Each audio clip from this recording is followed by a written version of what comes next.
26 career victories. 827 would be very sweet if he could get it today. Carolina's only hit 7 of 13 free throws. 8 of 14, and Williams will get another. One left. Let him leave his hand. Don't try it.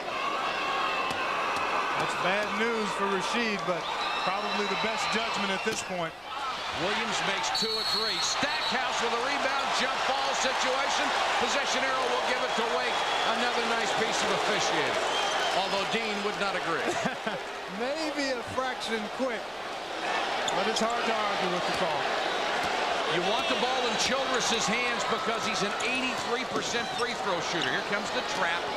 Well, you know, in the first meeting, Wake had a significant lead, had a 10-point lead with 6 minutes to go, and some pressure caused turnovers, and they ended up blowing that game. In a different situation now. Bad pass by Rutland. Look out for Stackhouse. Just as you mentioned, the defense, when you get out of your offense, can give you trouble. Well, so often Wake will sometimes make lazy horizontal passes. See, these floaters, you've got to put some zing on these passes. And you've also got to look to penetrate off the dribble. You've got to go north and south, east and west to get you in trouble. Bad pass by LaRue. Calabria for the tie. He missed it. Childress then fouled by Stackhouse. East and west will kill you against pressure. And they've done it twice in a row. And then Carolina gets the opportunity to tie and miss the layup, then commit the foul on top of it. Oh, man. Stackhouse on the pilfer just shoots the gap. See, that's a long distance to throw a soft bounce pass. And he makes sure he's going to finish this one with 2 hands. And then Dante Calabria gets the steal, but I think he loses this ball on the way up. You know, he made a play like this yesterday against X-Rehip. Just got back into his path and then ended up on the back end of that same kind of play as LaRue bothered him enough to cause the miss. Childress, one of the best free throw shooters in the country, makes it a 3-point game. And you can tell on the replay, Calabria was not touched by LaRue as he went by him to try to bother him. Sometimes that's enough. Today, only 6 out of 10. But in clutch time, Childress buries both of them. Randolph Childress, 28 points, 5 assists on the day. He has scored 98 in the ACC tournament.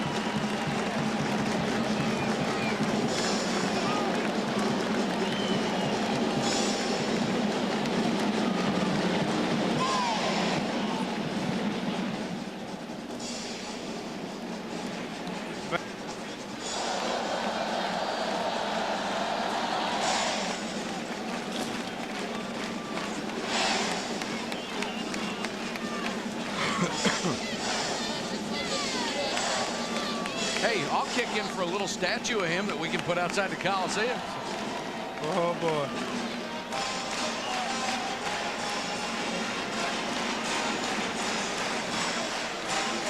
Okay.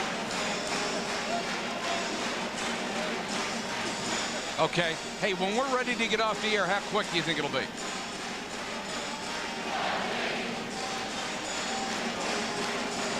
Yeah, well,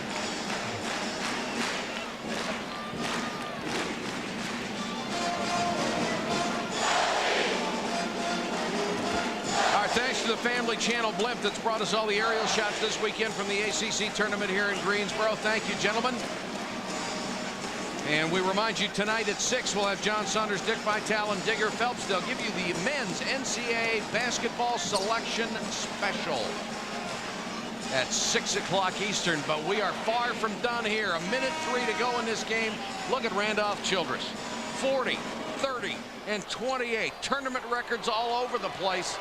But more importantly, he's within 1 minute and 3 seconds of bringing Wake Forest its first championship in 33 years. And he's had some help. Duncan has 16 points, 19 boards, and 3 blocks in this one, 14 blocks in the tournament. Stackhouse, a lean in, and it looked like he was fouled by Banks. Good call out of the timeout. You want to try to score as quickly as possible, get it in Stackhouse's hands, and he penetrates and draws the foul and stops the clock. 3 on Banks with 52.5 seconds to go. And if you're not that familiar with ACC basketball, I would guess all the fans in this Coliseum have probably seen North Carolina come from behind about 1,000 times and win. And if you're wearing Wake Forest colors today, anybody in gold is holding his breath right now. And Stackhouse with the big miss. He struggled all day from the line. All day long. 10, even though he has 20 points and 8 rebounds.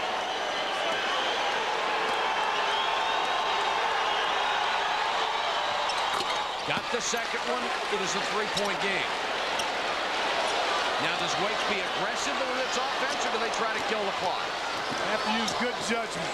Keep it in Randolph's hands. Then you've got to take a shot here. Carolina is going to try to defend without fouling, then rebound, and hope that they're down no more than 3. 15 on the shot clock. This young fella's been on fire. They're going to try to keep it out of Randolph's hands. And they're doing a great job of it. Now they run him around the screen. LaRue with a fake 4 on the shot clock. Missed the 3. Calabria with a rebound. Carolina can tie with a 3. Now you wonder about a foul here. You wonder about fouling here because the only way they tied is with a 3. Stackhouse got it! Holy cow!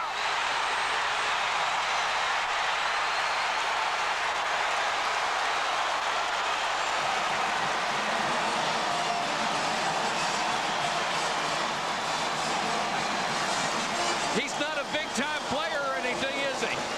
Money time. He made a big one yesterday, too, Mike. Boy, you take a look.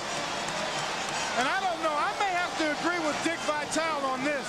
He talked and screamed about it yesterday in this situation. Maybe you go ahead and commit the foul, give up 2, squeeze the orange on your inbounds possession and win.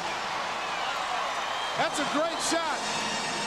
But he can't take it if you're fouling. Dave Odom watching that 3. Oh, and he just said, foul the guy. But I'll remember, Clark, a game last year when I was a proponent of the same thing. They went and fouled the guy. He made the first one, missed the second. They got the rebound, put it in, and won the game. And I felt a little silly. There's risk involved in every decision you make, so you just have to weigh them out and say, what are you willing to do to give yourself the best chance to win? It's about personnel. It's about time and clock. So there are a number of circumstances. Now 4.5 seconds to go. That's longer than most people think. You probably will get a decent shot. You can. I think they need to get it into somebody else and then get it to Randolph. I think North Carolina probably will double him immediately if he catches it in the backcourt. I think they've got to keep him somewhere where when he catches it, he has a chance to make a move. That wouldn't be in the backcourt. He needs to be at half court, somewhere in that area where he can maybe get a catch and then go to work. Rutland can shoot the 3, so can Peral if Childress is covered. And Duncan will inbound. And it doesn't look like they're going to cover Duncan.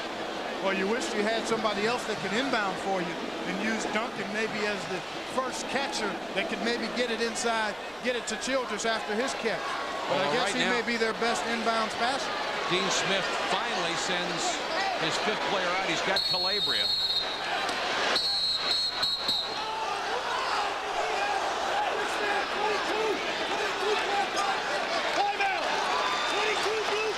Timeout called by North Carolina, and Dave Odom did not like it. He says before the ball was inbound.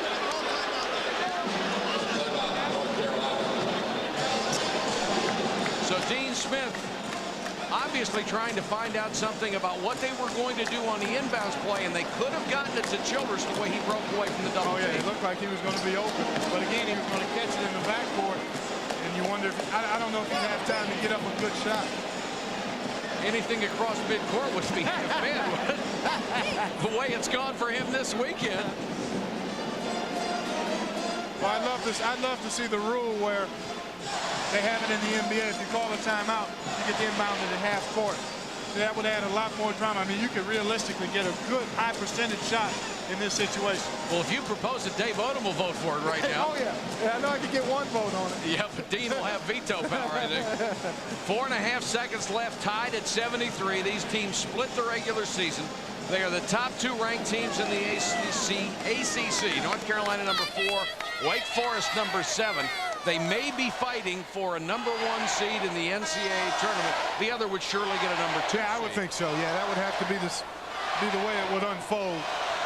Both of these teams, I mean, by virtue of playing in this conference, they both played representative out-of-conference schedules. So clearly, they're no worse than 1 and 2 seeds. And then you think about Maryland, probably no worse than a #2 seed, you would think. And then Virginia. Probably a 2 or 3 seed. There you see Rasheed Wallace. One of the most helpless feelings you can have.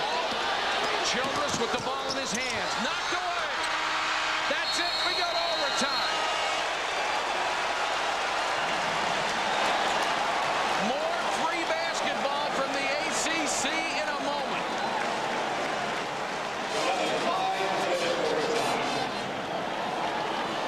Each team gets 1 additional timeout.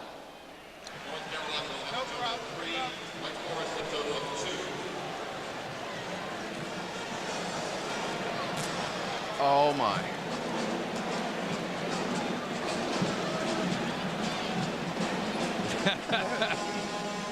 Tough for one guy to dribble through everybody. That's why he should. That's why somebody else should have caught it and then tried to throw it to him. But you got to put it in your best player's hands. Exactly. You know? I mean, he's won so many of them. Oh, ain't no way.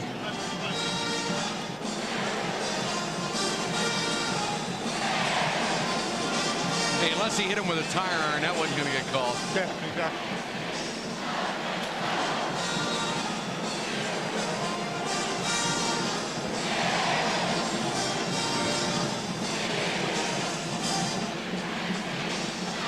Tied at 73 as we go to